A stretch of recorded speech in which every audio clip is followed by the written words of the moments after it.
No Gragson has been indefinitely suspended by NASCAR, may not be back at Legacy Motor Club at the end of this season. Truex Jr. will return to Joe Gibbs Racing in 2024 on a one-year extension, and it sounds like Shane Van Gisbergen will be full-time in NASCAR in 2024.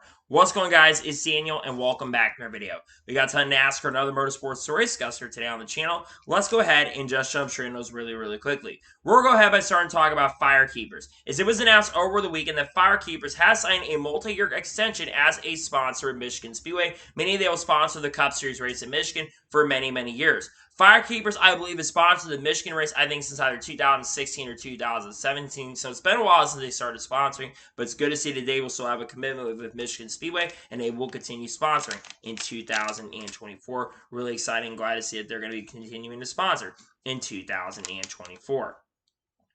And now we're going to hedge on to the next story of today's episode, as we're going to talk about the Ironman 55. So over the weekend, Kyle Larson actually raced in the Ironman 55 at my home track at I-55 Raceway. And he went on to hold off Logan Schuchart in a photo finish to win his 31st career World of Outlaws race. I really wish I could have been there. It would have been really cool to see it in person. But Kyle Larson, I think, has won a couple races at I-55 Speedway in the past. So it's really cool to see Kyle Larson continue in major events. Nonetheless, massive congratulations to him. He deserves it. He's earned it. Congratulations to Larson on winning the Ironman 55. That is an incredible and amazing accomplishment. And now we're going to hedge on to the next story of today's episode, as we are talking about inclement weather. Now, fellow reporter Jonathan Field from the Racing Experts put out a tweet, I believe, on Sunday, talking about race affected by inclement weather. And according to him, 17 of the 25 NASCAR weekends have been affected by weather in 2023. It is absolutely wild how many races have been affected. I think that could be the record for the most races that have been affected through the first 25 weeks. Auto Club for the Xfinity race got postponed to Sunday. Of course, had some of the Cup races recently. The Michigan race got postponed to the next day. You had Dover get postponed to the next day. You had Nashville have weather that basically moved the race up early. It's just been insane how many races have been affected by NASCAR. And I think Mother Nature has a hatred for NASCAR for some reason this year. There's been so many races that have been affected by weather this year. It has been frustrating as a fan because you want to watch racing, but at the same token, at the same time, we've had a lot of weather affected this year, and it's definitely really frustrating overall as a fan, because personally, I think we want to see the races happen on time, and unfortunately, there's been so many races this year that have been affected by weather delays. And now we're going to hedge on to the next story of today's episode, as we're talking about the Indy road course. Now, it was announced over the weekend that the restart line for the Indy road course will be prior to the final turn to the front stretch.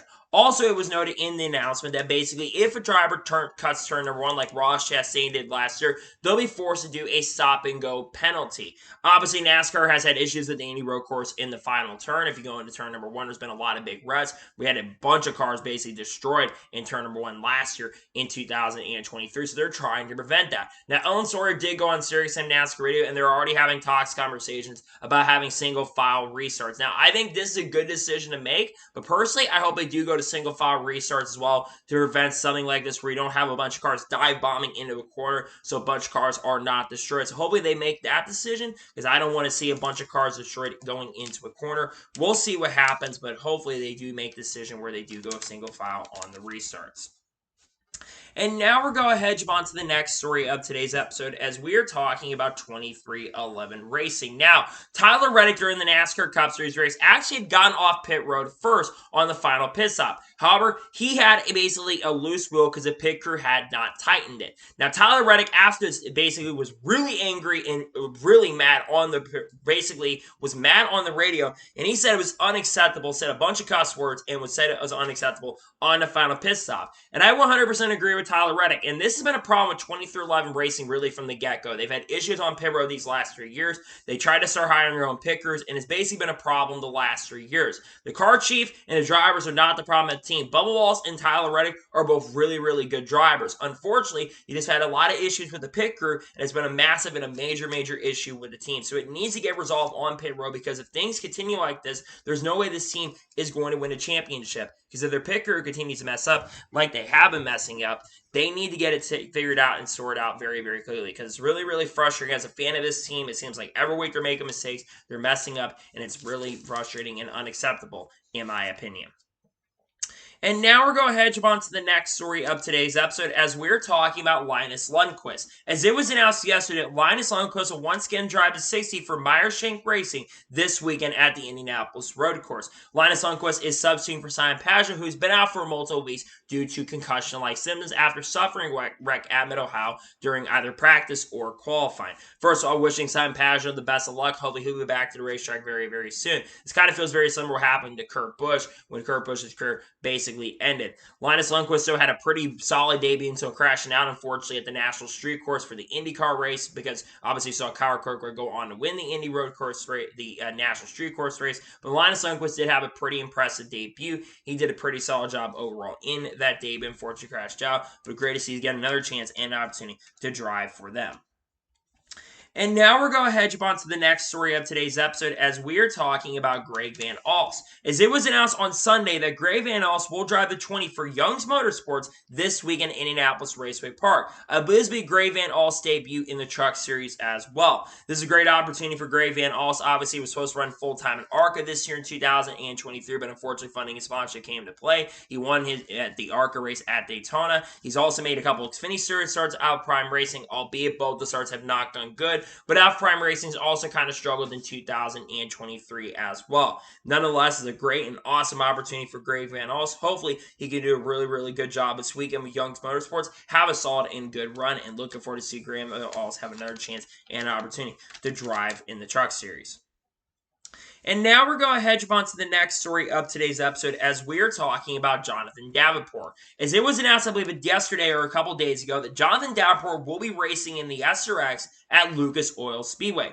Obviously, he's going to be running the Ringer Row as basically Paul Tracy was kicked out of the SRX a few weeks ago. And now Jonathan Davenport is getting a chance and an opportunity to race in the SRX. Jonathan Davenport, a legend of the late model scene. He's won a lot of late model races, a lot of World of Outlaws late model races, had made his start in NASCAR as well in the 7 truck, and also has driven for Colin Racing as well. Had a pretty good run going with that team as well. I think Jonathan Davenport might have to be the favorite to win that Lucas Oil race. There's a lot of great competition, like Matt Kenseth, I believe, is going to be running that race. You've also got Ernie Francis coming back for that weekend. You got a lot of good dirt racers coming in and running that race as well. It's going to be exciting. It's going to be fun. Glad to see Jonathan Davenport is going to be running in the SRX at Lucas Oil Speedway. And now we're going ahead and jump on to the next story of today's episode as we are talking about Katherine Legge.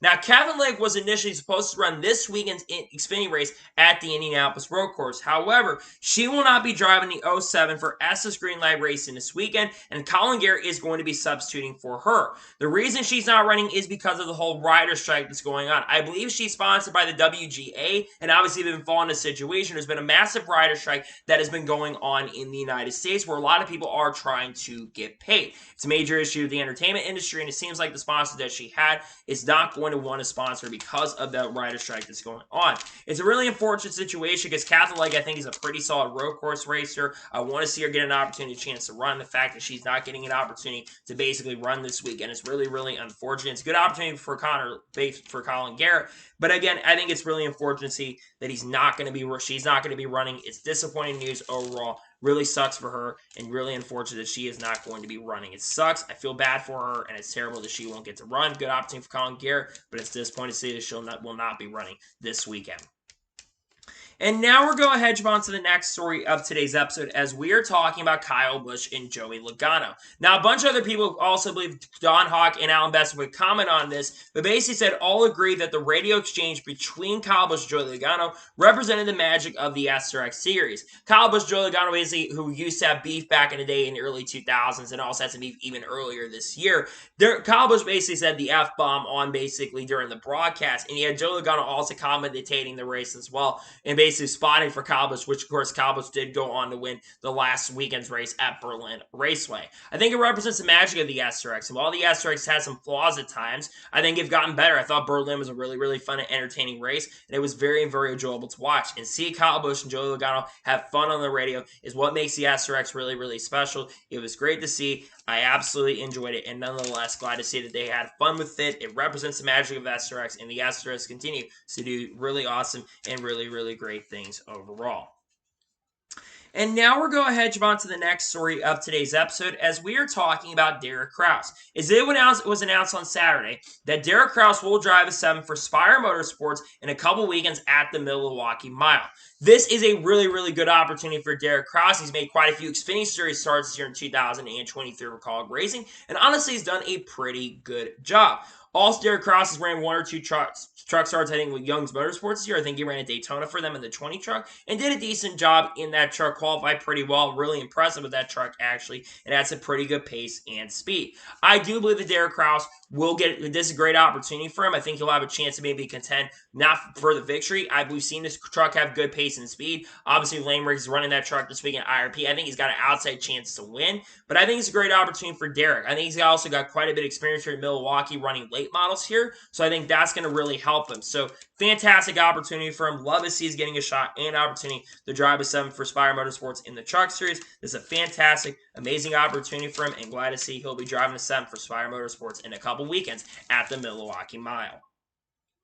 And now we're going ahead and jump on to the next story of today's episode as we are talking about Denny Hamlin. Now, Denny Hamlin over the weekend in Michigan was being interviewed by the media, and he says that Michael Jordan is more involved in 23XI racing now that Jordan has sold his majority stake in the Charlotte Hornets. Obviously, over the last couple of weeks, it's been expected that Michael Jordan was going to sell his majority stake in the Charlotte Hornets for, I think, over $1 billion, and eventually, the sale eventually, I think it went through this past week, if I'm not mistaken. So now Michael Jordan is more involved in the team. And it's really good to see he's more involved in 23XI racing. Now, granted, historically, when it comes to him being involved in the team, he's not done a fantastic job being involved in teams. But hopefully this can be a much different story, because if Michael Jordan can get involved and actually do a really good job helping 23XI racing grow, the better it's going to be. And maybe he can bring some sponsorship, maybe he can bring some funding and help the team out long term. But I think it is really cool to see that he is going to be working with the team a little bit more frequently, hopefully helping them out. So I think the more experience he can be there and helping the team,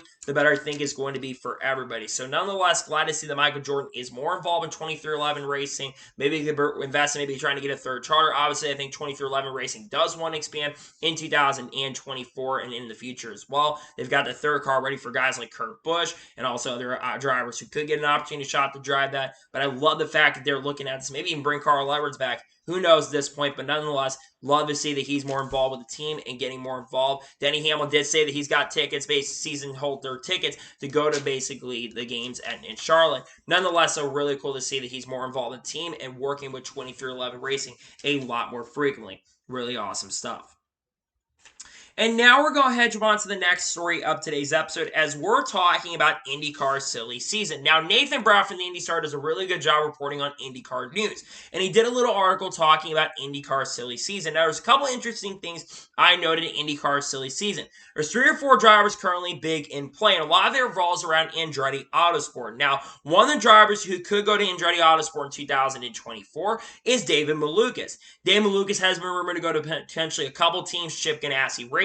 It won't be returning Dale Coyne Racing more than likely in 2024. So David Malukas is going to have to find a different team to go to in 2024. And there's a lot of talk that there's a couple rides that could be available. Devin DeFrancesco, we know, will likely not be returning to Andretti Autosport in 2024. And Romain Grosjean could be on the hot seat at the end of 2023. Though he does want to return, that being Romain Grosjean, does want to return to Andretti Autosport in 2024. Another name, though, that could be in play for Andretti is Marcus Ericsson. But Marcus Ericsson also could return to Chip Ganassi Racing in the 2024 season, because I think it's more likely he could come back to the team, because Marcus Ericsson has been doing a really, really good job with the team Chip Ganassi. He's gotten a chance to win races. Well, I don't think he's going to win the championship this year. I certainly think he wants to win a championship in the future with Chip Ganassi Racing. It's going to come down to what happens with Andretti Autosport, who ends up going to which ride in 2024. If I were to choose, I'd like to basically see an opportunity go to it. Basically, Marcus Ericsson stay at Chip Ganassi and bring Dave Malukas in Andretti, because I think he would excel very, very well. We've seen what Kyle Kirkwood has been able to do with the team and go into a better team overall. I hope it does happen. I hope he gets to sit around and stay. And nonetheless, we'll see what happens in IndyCar silly season. But big things are happening around the horizon. And now we're going ahead to move on to the next story of today's episode as we're talking about Kyle Busch. Now, Kyle Busch, after crashing on the NASCAR Cup Series race in Michigan, spoke to the media about the driver etiquette and the racing etiquette on the racetrack that he was kind of involved in, because Kyle Busch has kind of called out the racing etiquette throughout the years. And Kyle Busch says that the way drivers are racing, he put himself in a bad position. Obviously, drivers over the last couple of years have gotten more aggressive, and I do believe the next-gen car with the composite bodies, among other things, has played a major role in that, where we have seen a lot more aggressive racing out on the racetrack and drivers being way more aggressive and making a lot more mistakes. But because I think one thing is the next-gen car, the cars are a lot closer, so you have to race a lot harder with this next-gen car because everything is so much closer and so much tighter on the racetrack overall. And that's why I think Kyle Busch races really, really hard with people, or other drivers race really difficult, because Kyle Busch has kind of called out the racing etiquette over the last year. We kind of talk about this, but he's kind of called it out. He called out Ross Chastain the Circuit of the Americas, and basically said the drivers race really, really aggressive, and they want to crash each other, and that's what happens when you have a car that is so close. I mean, compare what Truex Jr did, which he was really, really clean. He didn't win the race, but he certainly shows that he has a lot of respect. He wanted to win the race, but he wanted to win it fairly and fair but clean. He didn't want to basically wreck somebody to go and win.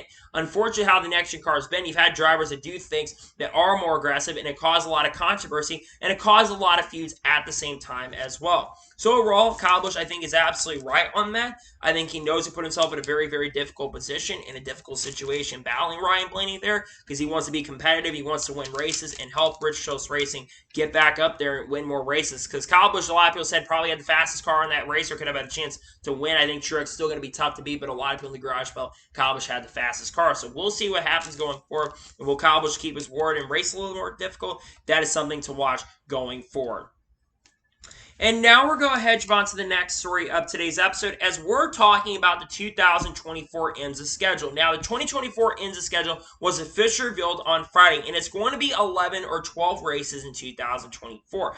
The season is going to kick off at the Roar for the 24 on January 19th through 21st, followed by the Royals 24 on January 25th through 28th. Then the 12 Hours of Sebring is going to take place on March 13th through 16th, followed by the Long Beach Grand Prix on April 19th through 20th. Then the race at Sega on May 11th through 2nd, followed by the Detroit Grand Prix on May 31st through June 1st. Then they're going to race in Mid-Ohio on June 7th through the 9th, followed by Watkins Glen on June 27th through 30th. Then they'll race at Canadian Tire on July 12th through 14th, followed by Road America on August 2nd through 4th. Then they'll race at Virginia International Raceway on August 23rd through 25th. Then they'll race at Indianapolis for the Battle of the Bricks on September 20th through the 22nd, which will be racing Indianapolis for the first time in 2024, which is expected. And then the final race will be the Petit Le Mans on October 9th through 12th. Pretty solid schedule, in my opinion. If you do notice, though, Lime Rock Park is not on the schedule this year in 2024, which is really, really unfortunate. I would have loved to see that be on the schedule for the 2024 season, but unfortunately will not be there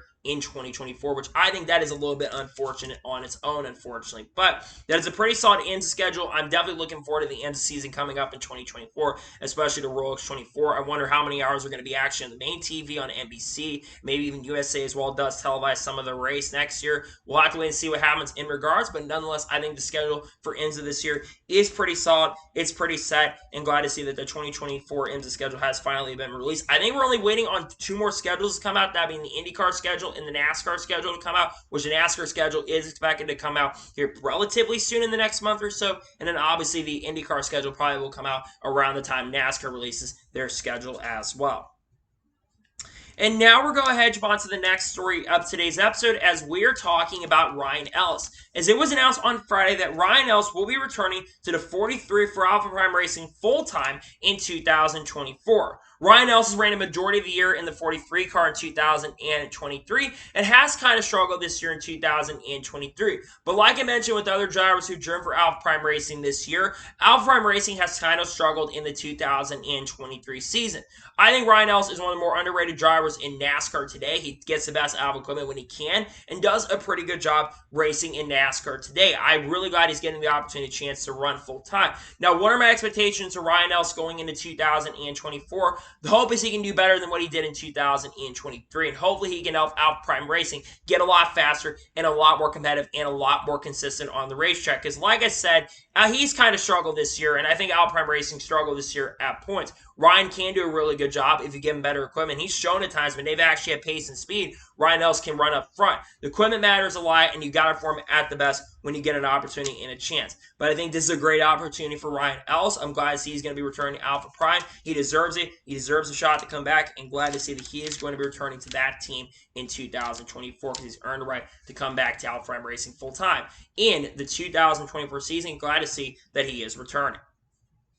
And now we're going to hedge on to the next story of today's episode as we're talking about Joe Gibbs Racing. Now, over the last couple of days, it was reported by Adam Stern that Joe Gibbs Racing is already talking to the Commanders and other Josh Harris-owned pro sport teams, also getting Magic Johnson to a race, as JGR starts to leverage its well-connected new investor to improve its NASCAR business. It was already announced a couple weeks ago that Joe Gibbs Racing has bought a prize, now have sold a minority stake to the HBSC Group, which is owned by Josh Harris, who's now owner of the Washington Commanders, and also he's an owner of the Philadelphia Flyers, the 76ers, and also the New Jersey Devils as well. This is really, really awesome to see that they're looking at trying to leverage or bring more money in. The hope is that they can bring more money and more sponsorships in as well. One of the key things when it comes to FedEx, that's a huge reason why Denny Hamlin's likely coming back in 2024 with Joe Gibbs Racing, is because FedEx is basically the sponsor of the field for the Washington Commanders at this point. And the hope is with Josh Harris coming to play that he can go out and fix the Washington Commanders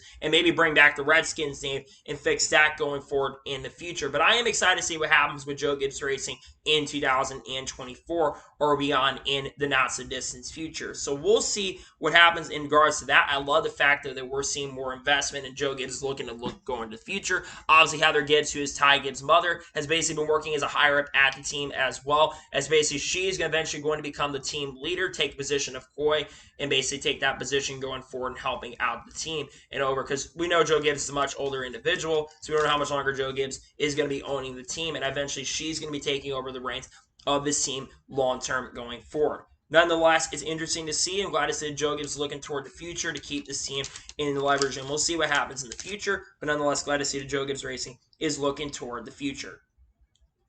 And now we're going to hedge on to the next story of today's episode as we're talking about Kyle Busch. Now, we'll talk about his driver here in just a second, but Kyle Busch revealed on Saturday that he will run 5 truck races once again in 2024. Since the Truck Series has been restricted to 5 races per year, I think since 2008 or 2019, Kyle Busch has usually ran 5 races. And this year, Kyle Busch did go on to win 2 races in the Truck Series in 2023, those coming in his home race in Las Vegas and his final race at Pocono, getting Kyle Busch Motorsports the 100th win for the team. And I think Kyle Busch's 64th and 65th career wins in the Truck Series did come this year in 2024. I do expect Kyle Busch to absolutely be a threat and a contender in all 5 of those races. And with him having 1 year extra with Chevy now, I think he's going to be even more competitive. I think one of the reasons why Kyle Busch has not been able to win all 5 races, one, the Truck Series field has definitely gotten a lot more competitive over the last few years. But also I think the Chevy branding has taken some time to come through. But I think now the team is forming a lot better. Drivers have gotten behind the wheel like Matt Mills and Chase Purdy. I think have had a little bit of a better year than what they usually had with other organizations in the past. And even Jack Wood has shown some signs and flashed of brilliance in the past, even though I will say he has struggled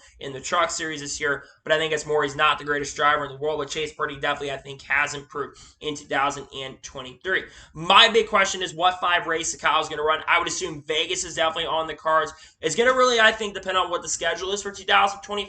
Then Kyle Busch will likely go there. Now, my question is what sponsors could Kyle Busch use? Well, will Xeris Transport sponsor him in 2024? Because sponsors in the races were not announced on Saturday, but I hope that he gets to run Vegas and a couple other races. And honestly, I know people have their opinions on Cup drivers running lower tier races, and I used to be against it completely, but with the restrictions, I really don't have a problem with it nowadays. So glad to see Kyle Busch is going to be back next year. Glad to see he's going to be running the Truck Series again, and hopefully he can do a really, really good job in the races that he does end up running. And now we're going to hedge on to the next story of today's episode as we're talking about Mike Rockenfeller. Now, obviously, we're going to talk about Noah Gragson at the end of this episode, but it was announced that Mike Rockenfeller is going to drive the 42 car for Legacy Motor Club for the next 2 road course races. This weekend at the Indianapolis Road Course, followed by Watkins Glen next week as well. Mike Rockenfeller, for those who don't know, is a legend of the IMSA and basically in the World Endurance Championship. He has won the Mod 24 Hours and also was part of the Garage 56 entry and was teammates with Jensen Jensen Button and Jimmie Johnson, who, of course, is a co-owner of Legacy Motor Club. Mike Rockenfeller has been around for a very, very long time. Has also made a couple NASCAR starts as well with Spire Motorsports in the number 77 team before they made that car full-time in 2023. I think Mike Rockenfeller will have a little bit of more of a difficult time, but I think he will have a decent run with the team. I think he'll do a little better than Noah, I'll be honest, because Mike Rockenfeller, I think, is a better road course racer, and he has a lot more experience, and I think he could be a really big help of making Legacy Motor Club better these next 2 weeks. But I think he will also struggle a little bit compared to what he's done in IMSA and basically World Endurance Championship, because he is behind the wheel of a car that has struggled this year with Noah Gragson, because we all know that Legacy Motor Club has not had a good year in 2023, and they have struggled overall. So I'm glad to see Mike Rockenfeller is getting the chance and opportunity to run, and he's going to be joining an elite class of drivers who is running this weekend at a very great international flair, and not just drivers, a legend drivers. Kamui Kobayashi from Japan, a legend of IMSA who has been a former teammate, Jimmie Johnson's and Mike Rockenfeller's as well. You've also got Shane Van Gisbergen, who's running the Trackhouse car, and it's likely he could become in NASCAR full-time in 2024. You've got Brody Kostecki, who's right now in the V8 Supercars Series. You've also got other drivers coming into play like Jensen Button. This field is stacked this year in 2024 and these next few weeks. I'm looking forward to it. I'm stoked about it, and I'm happy to see that Mike Rockenfeller is going to be running for Legacy Motor Club. I'm looking forward to it. I'm excited about it and happy to see that he'll be running the race at the Indy Road Course and Watkins Glen as well. Looking forward to it. And now we're going to head on to the next story of today's episode as we're talking about Chase Purdy and Nick Sanchez. Now, we talked about Kyle Busch that he is going to be doing 5 truck race again in 2024. But it was announced that Chase Purdy will return to Kyle Busch Motorsports in the number 4 truck in 2024. It was also announced that Nick Sanchez will be returning to Rev Racing in the Truck Series again in 2024. Now, let's talk about Chase Purdy first. Chase Purdy has definitely struggled at times in the Truck Series in 2023, but he's also shown some flashes of brilliance. He got a second-place finish at Texas, though that race is kind of a crash fest where a lot of drivers have wrecked out, but he's gotten some top 5s in some top 10s this year as well, and probably has had a career year in the Truck Series, which really isn't been the greatest year, all things considered, for Chase Purdy this year, but I think it's good to see he's back. Obviously, he's got Bama Buggies as well, and they're going to be looking for sponsorship funding, which is a massive reason why we're seeing him continue to drive the number 4 truck for KBM in the 2024 season.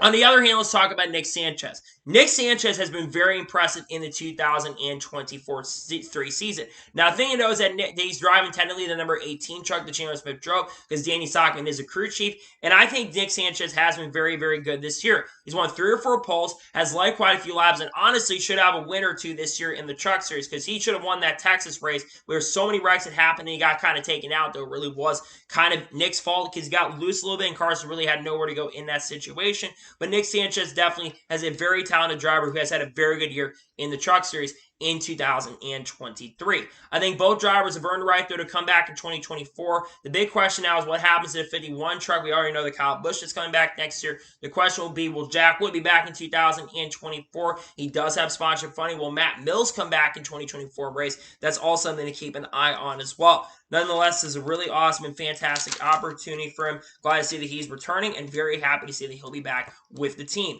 in the 2024 season.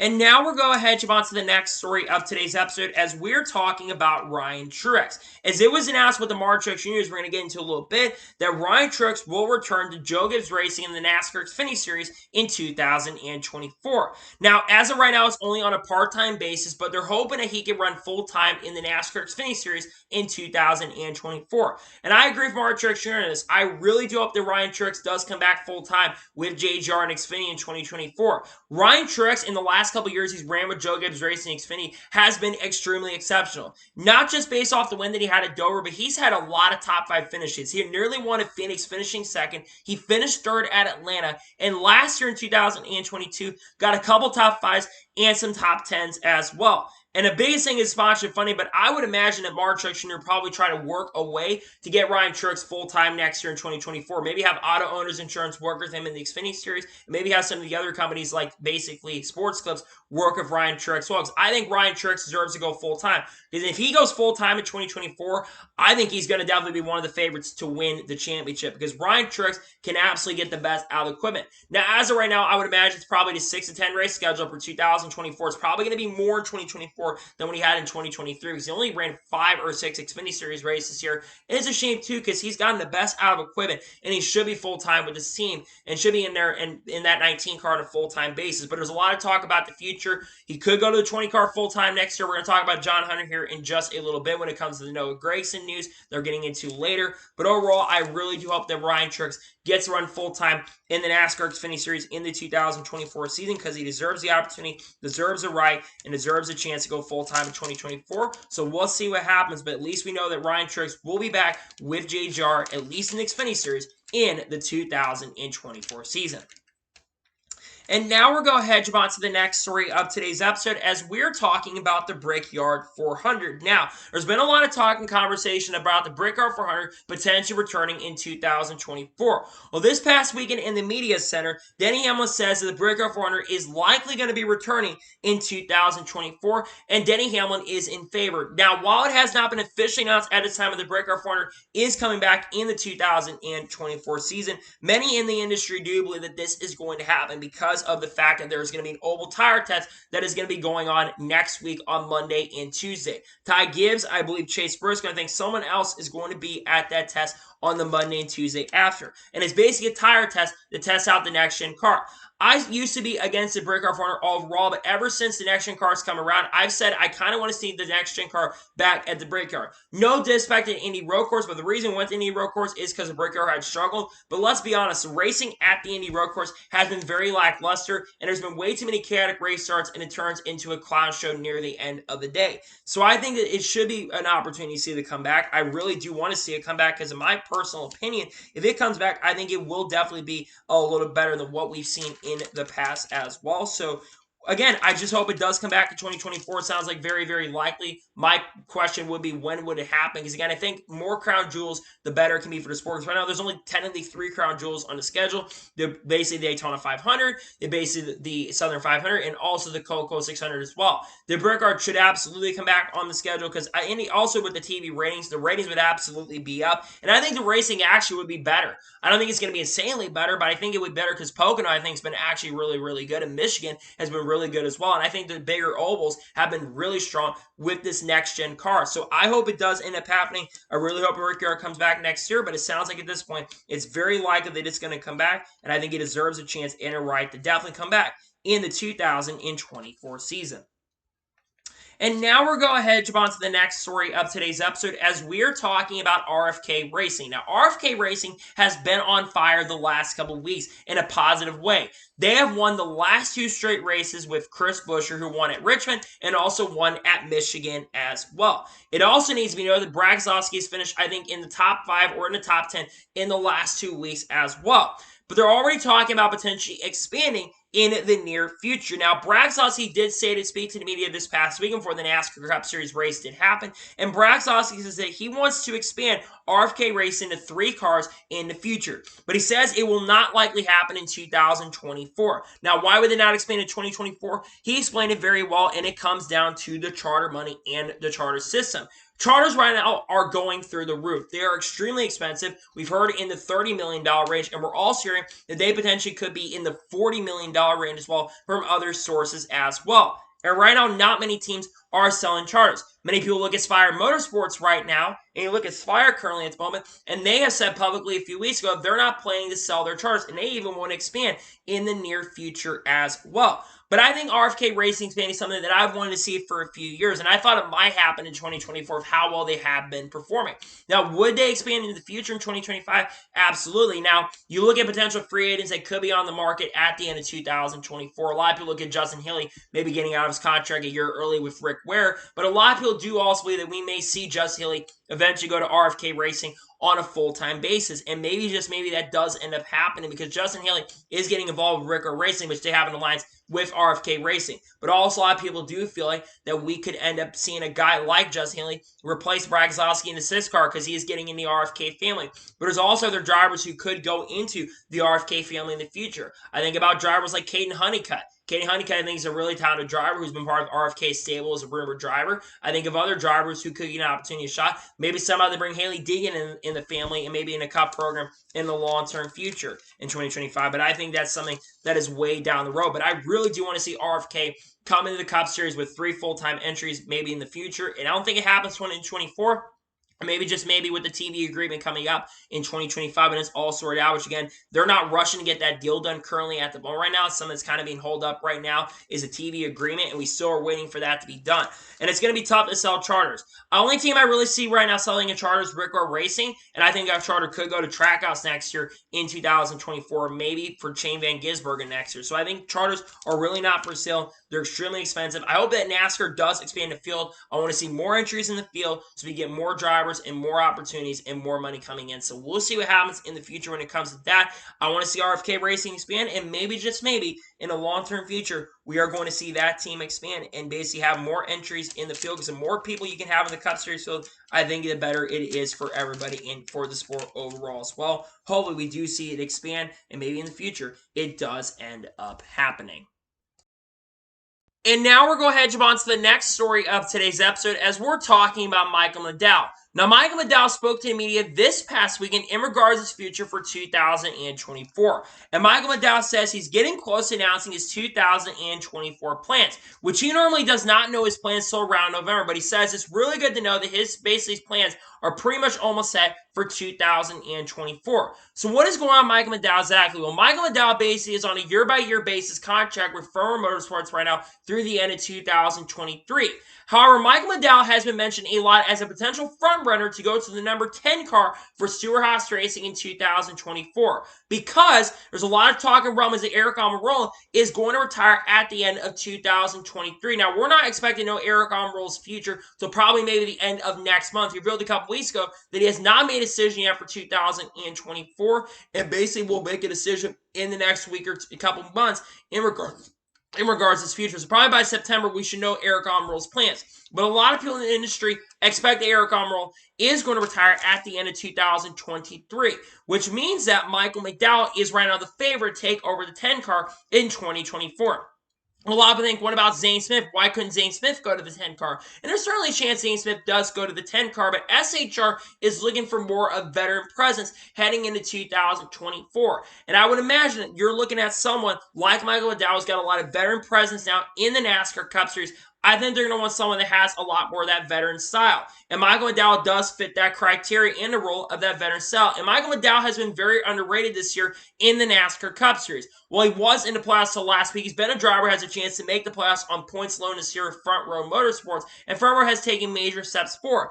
Now, will Michael McDowell, if he does go to Stewart-Haas Racing, will he struggle next year? There certainly is a possibility. I think he would struggle a little more than he has with Front Row, but I don't think it would be too bad. I think he could get the best out of equipment and make that 10 car better and really help lead the team.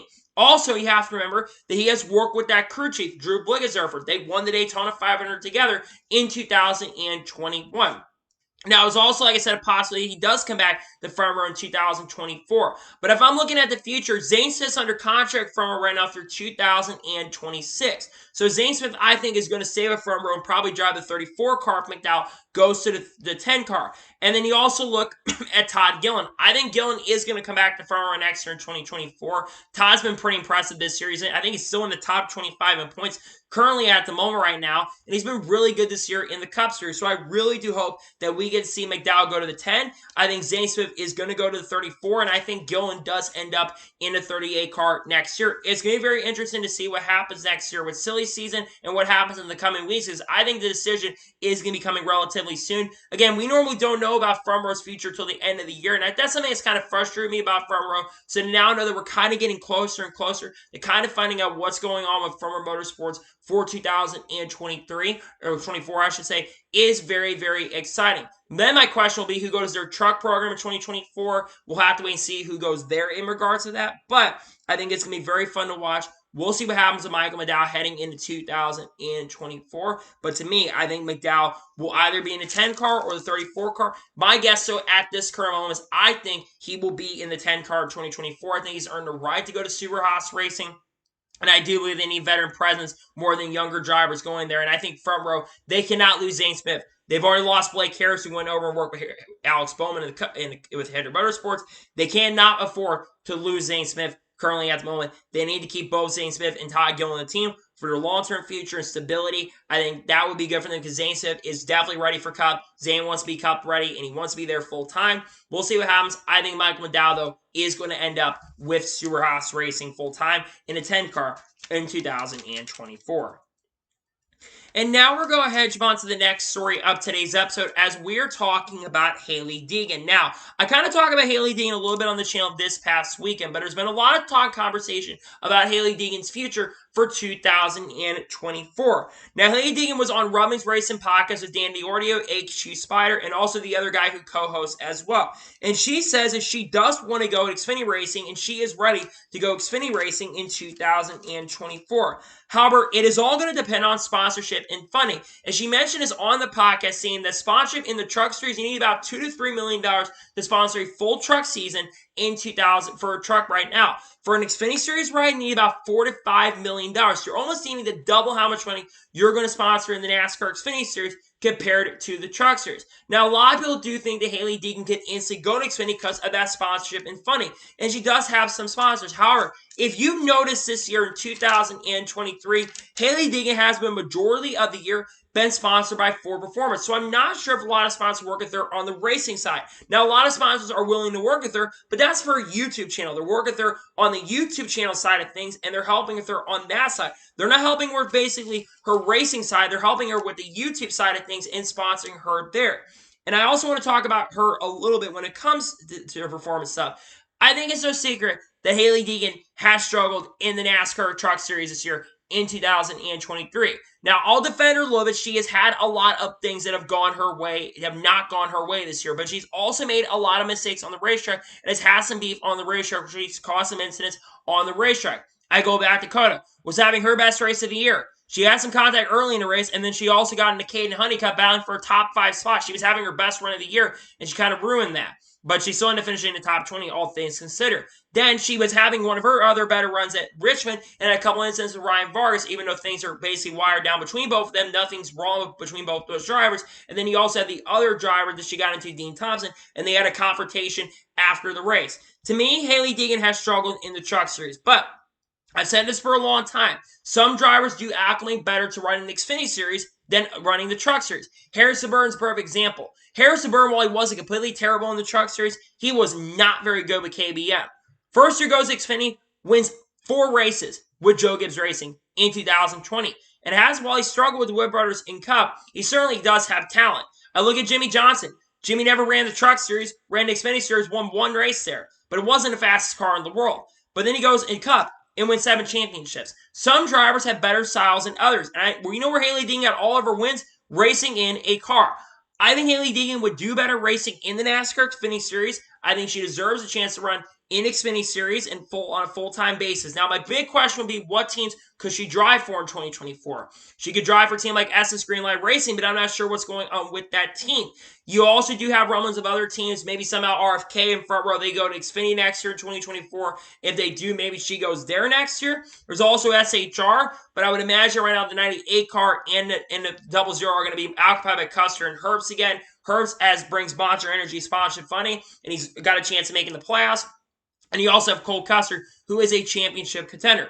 I'm not saying Hailie Deegan's going to go to Xfinity and be a championship threater contender, but I certainly think she should have a chance and an opportunity to run Xfinity, see what she could do. I think she could definitely do better. I think she would do a decent job in Xfinity. She did good in her debut, finishing 13th with SS Greenlight Racing. Yes, it was an SHR prepared car, but still, she did a pretty solid job in her debut, and I would like to see what she could do in Xfinity Series in 2024. Do I think she will go up? It's going to depend on what Ford decides to do.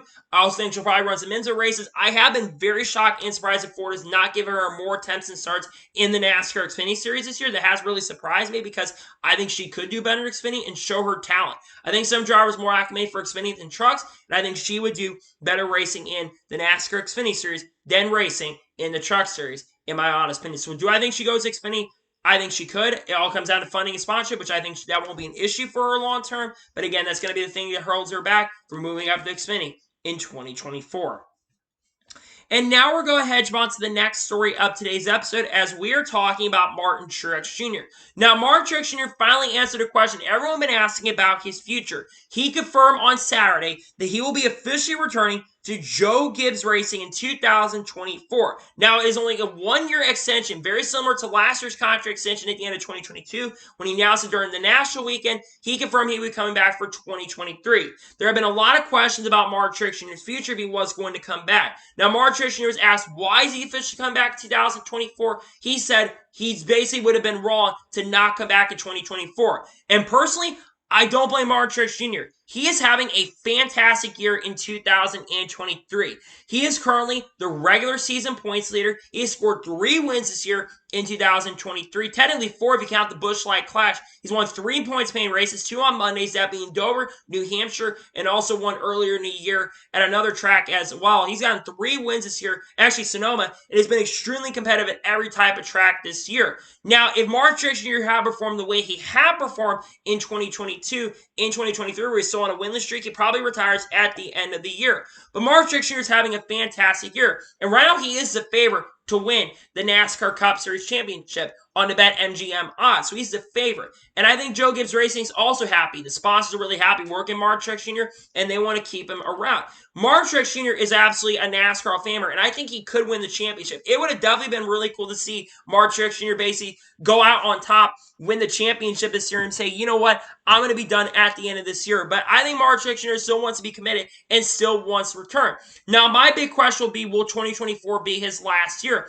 Honestly, I'm not really sure. I think it could be his last year in 2024. If he forms like this again, like he did this year in 2024, I think he'll come back in 2025. I think Mark Truex Jr. has every right to stay as long as he wants to. He's a legend of the sport at this point. He's won a lot of races, and I think he's got a chance to win multiple championships. And it's cool to see a guy like older drivers sticking around at least for another year because you don't have a lot of older drivers around. Yes, Kevin Harvick is still racing, but he's retired at the end of 2023, and he's going to be joining the booth. Mark Truex Jr. and Denny Hamlin are going to be the oldest full-time drivers in the NASCAR Cup Series in the 2024 season. So, because Denny Hamlin's likely to come back to Jay George, is also really good for Joe Gibbs Racing next year because now it's likely that you're going to have the team the same and you're not going to have uncertainty, and your younger drivers, that being Christopher and Ty Gibbs, will still have those veterans to go to because Joe Gibbs Racing doesn't have to worry about losing their older drivers at least next year because, like I said, Denny Hamlin is coming back in 2024.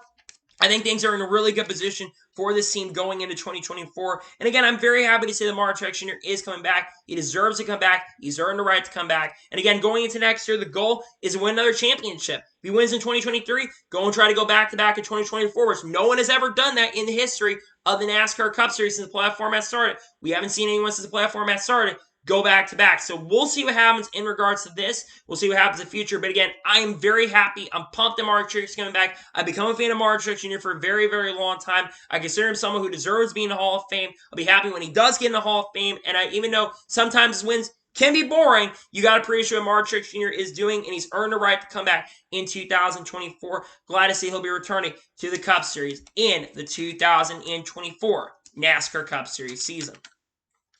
And now we're going to go ahead and jump on to the first of 2 major stories in today's episode as we're talking about Shane Van Gisbergen, also known as SVG. Now, Shane Van Gisbergen did a one-on-one with Dustin Long that he put in an NBC article, and Adam Stern also noted this as well. He says that this weekend serves as a precursor to SVG moving to NASCAR next year, likely in a combination of series. This is very interesting. Obviously, Shane Van Gisbergen has been rumored to be going potentially full-time to NASCAR in the 2024 season on a full-time basis. And it sounds like it could be full-time in the NASCAR Cup Series, potentially with a team like Trackhouse Racing. Obviously, Justin Marks said publicly that they would love to have him full-time in 2024. How well he's been performing in the world as well. We also know that Shane Van Gisbergen is done with supercars. He's been frustrated how things have been going on in the supercars world as well. And again, I think he's one of the best drivers in the world currently at the moment and wants to come race in NASCAR once again. He's going to be doing 2 races this weekend. He's going to be running the Indy Road Course race with Project 91.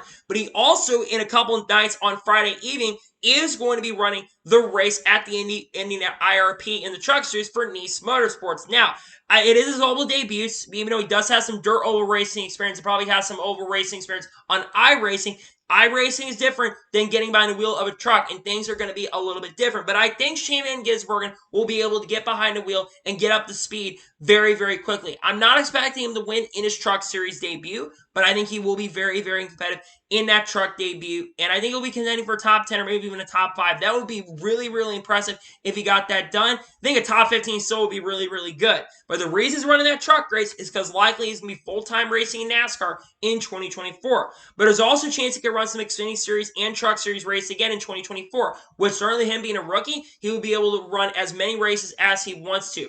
I think you look at Xfinity, you've got teams that could give him a shot and an opportunity. Wouldn't be surprised if Junior Motorsports gives him a call and gives an opportunity and a shot to drive that car next year. I think other teams will be looking to work with him. But I think the big question now is what team is Shane Van Gisbergen going to drive for? Because he's likely going full-time NASCAR in 2024. Well, I think he's going to be running full-time with Trackhouse. Trackhouse obviously does want to get a third charter for 2024. They're looking to get one for next year and bring him in on a full-time basis because they're not making a lot of money on an open car. And I would not be surprised if they run him in the number 91 car that we've seen the Project 91 car around. Shane Van Gisbergen deserves to run full-time in NASCAR, and I think he would do a pretty solid job. I know Trackhouse generally has struggled the last few weeks, but certainly I think they could turn the corner in 2024. With SVG being there, you know he's going to be a contender on road courses if you put him in full time.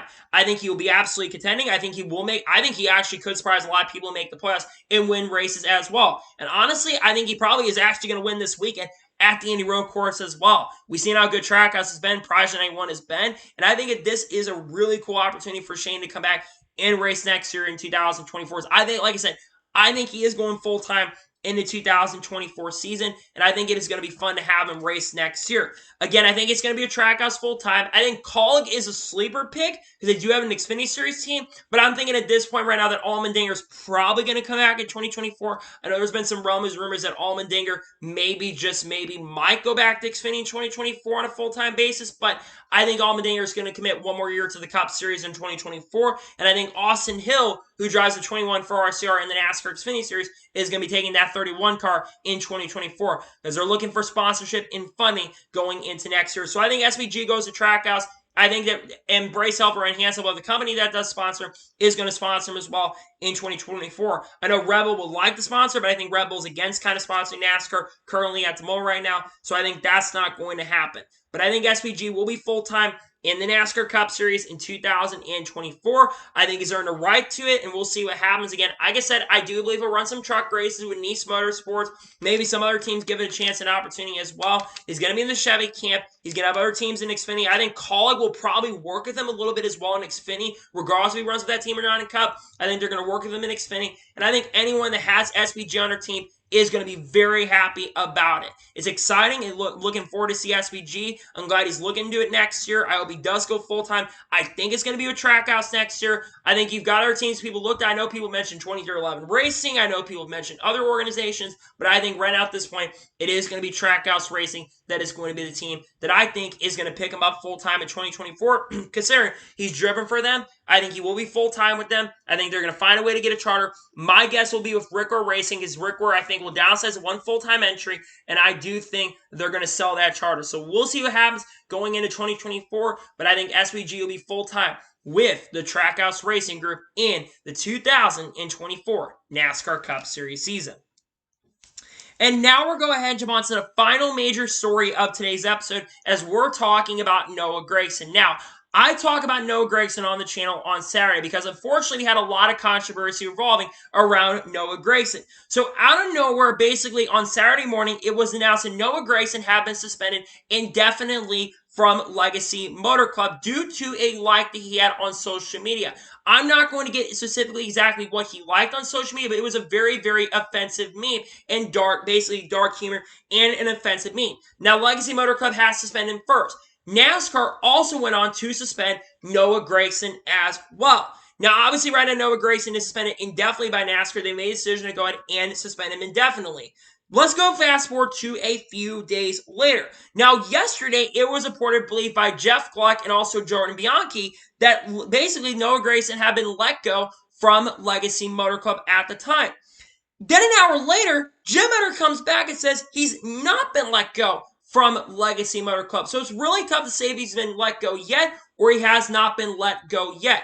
Here's what I will say. I think Noah Gragson is gone from Legacy Motor Club. I just think this announcement has come way too early from them. Again, I do trust Jordan Bianchi and Jeff Gluck. I also trust Jim Hunter. I think Jim Hunter is absolutely right that he is basically still under it, but I do believe that his future is very, very uncertain. I think Noah Gragson is likely not going to be returning to Legacy Motor Club. And now I want to get into a little bit of my opinions in regards to the situation with Noah Gragson. Look, what Noah Gragson did was a little bit stupid in my personal opinion. Look, I think everyone should have a right to like what they want on social media, but I wouldn't be surprised if it's in the contract clause they're not supposed to go like social media posts, and to be very careful what you like on social media, because people can find that stuff and dig it up. I'm not a fan of people digging up and looking through licensed stuff, but Noah Gragson made that decision to like that post. And when you're driving the NASCAR Cup Series, you have to be very careful what you like, especially when you have millions of dollars of sponsors backing you. And if sponsors see that you like that stuff, they may back away and not want to sponsor anymore, and the team might just say, you know what, we're done working with you. That is something that Noah Gragson, and it's no secret Noah Gragson has been involved in many controversies in the past. And that's why Noah Gragson is in trouble once again. Now, do I think Noah Gragson deserves a second chance and opportunity? 1,000%. Do I think the indefinite suspension might have been a little harsh? Maybe. I think it might have been a little harsh on NASCAR's part. Legacy does not surprise me, but NASCAR spending definitely might have been a little harsh. Maybe a 1 or 2 race suspension at most should have been played. I also think sensitivity training is probably going to be required, but I want to see Noah Gragson back in the sport. I think he absolutely deserves a second chance and a second opportunity to come back, because I think everybody deserves second chances and second opportunities. But will he get one? That's going to be a really, really tough question, because Noah Gragson, I don't think, is coming back to Legacy Motor Club. I think at this point, John Hunter Nemechek is taking over that 42 car next year. John Hunter has been really good in Xfinity this year, has won 5 races, and has done a very awesome job driving for that team in 2023 with Joe Gibbs Racing, and everyone thinks he's going to the 42, and I would expect that you're going to see John Hunter in the 42 car next year in 2024, especially with Truex Jr. coming into play. Obviously, a lot of people feel like that they did this suspension and stuff on him. Basically, the controversy is a big reason why they just wanted to get rid of him at this point. That could be a potential case. I wouldn't surprise. Nothing surprises me at this point. But again, I think it's going to be tougher for Noah Gragson to find a ride. I don't think he'll be in Cup next year. I'm going to be honest. I think after all this, will Cup teams want to work with him? I know people mentioned Kaulig Racing, but at this point, I don't think Kaulig Racing is going to want to work with him. 1, because of the controversy, and 2, Noah Gragson really does not have a lot of sponsors. I think Black Rifle Coffee works with them, but would they be willing to sponsor a ton of races? I don't know at this point. I know Black Rifle Coffee over the years, they've had issues with getting involved in controversies and issues in the past. I imagine a call is going to be a really tough team to work with at this point, even though they do have a good relationship. Maybe their Xfinity team would not be a bad option, but maybe he does what Matt DiBenedetto does. A lot of people look at this situation, and I kind of feel like this is very similar to what happened to Matt DiBenedetto when he did Let's Go Brandon stuff, and basically he got almost kicked out of the sport in 2021 for that situation. To me, I think Noah Gragson will get a second chance. I think he deserves a second chance and opportunity. You just got to be careful how you handle yourself on social media. At this point, just get a burn account, or just don't like the post at all when you have it in your cost, because I think there's a probably clause in their team that says you cannot probably like these kind of posts. The big question now, though, is who's going to drive the 42 car going forward. Obviously, Mike Rockenfeller is going to be in there in the next 2 weeks. We talk about holding the 42 car for Legacy. The big question now is after that, how long is Noah out? My guess is Noah's probably not coming back in 2023. With how many weeks there's left, there's only, 11 or 12 races after this weekend. I imagine Noah, if he does, I don't think he's going to be back at all this year for Legacy. I think he's going to now be trying to figure out where he's going to be going for 2024 at this particular point. But like I said, Noah Gragson deserves another chance. I think everyone deserves a second chance. I look at what happened with Kyle Larson. Kyle Larson made a massive, massive mistake, and basically he came back and now is a NASCAR Cup Series champion. But here's the difference between Noah Gragson. Again, Noah Gragson has also, though, to be fair, struggled in the NASCAR Cup Series this year. He has not had a good year in Cup. He's absolutely struggled as a rookie. Yes, Legacy has not been very good, but recently Eric Jones, he's turned up the wick, and he's had a lot more speed in his race cars as well. And he's been doing much better in that number 43 car. He's had, 5 top 11 finishes the last races. So the team is definitely improving, at least very, very little. But again, the 42 car has not been good. It's been awful, and I think it's been some on Noah Gragson, but also some on the team. But again, I think Noah Gragson will get a chance and opportunity in the future to come back. When will it happen? I don't know. Maybe he goes back and runs full-time in the Truck Series. Maybe runs full-time in Xfinity. I don't know if Junior Motorsports is going to want to work with him with the controversy. That's the thing I will say. I don't know if they're going to want to. Maybe I'm wrong. Maybe they do want to work with him at this point. We're just going to have to wait and see. But in my honest opinion, when it comes to Noah Gragson stuff, I think it's definitely a controversial move. I think it's interesting to see. Oh, he gets another opportunity, chance. But again, you got to be careful what you do on social media going forward in the future. So be careful what you do, folks, on social media. Because again, people like you and me, we probably can get away with liking dark humor. But people like Noah Gragson have a lot of sponsors backing him. You got to be very, very careful what you like on social media. So I think Noah Gragson, while I think it's harsh, I think one race suspension would have been a little bit fair to me. But again, I think it may have been a little harsh to suspend him for basically a while. So, that is going to be today's NASCAR news and motorsports news video. I want to thank you guys for watching. Please like, subscribe to the channel, notifications on, so if I win a video, it does go live on my channel. Follow me on Twitter, Facebook, and Instagram, and support me on Patreon as well. Links scheduled below that, and comment your thoughts below on today's episode. What are your thoughts about the Noah Gragson suspension? Let me know your thoughts in the comments below. And what are your thoughts about all the other stories we discussed today on the channel? Let me know your thoughts in the comments below. I don't think there's going to be any other videos coming up today on the channel unless there's any major news that breaks throughout the day. Then tomorrow there's going to be 2 videos on the channel. We'll have race picks for the Cup race at the Indy Road Course, followed by, of course, the SRX race review from Eldora. Then on Friday, we have a NASCAR news video on the channel, followed by the truck race review from IRP. Then Saturday, we have the NASCAR Xfinity Series race review from the Indy Road Course. And then on Sunday, I should say, we'll have the NASCAR Cup Series race review from the Indy Road Course. And then we got a lot of content coming out as we get closer to the Cup Series playoffs. So anyways, like I said, I want to thank you guys for watching today's episode, and I'll see you guys next time for more great, awesome NASCAR content and other motorsports content on the channel like this. Take care, everybody.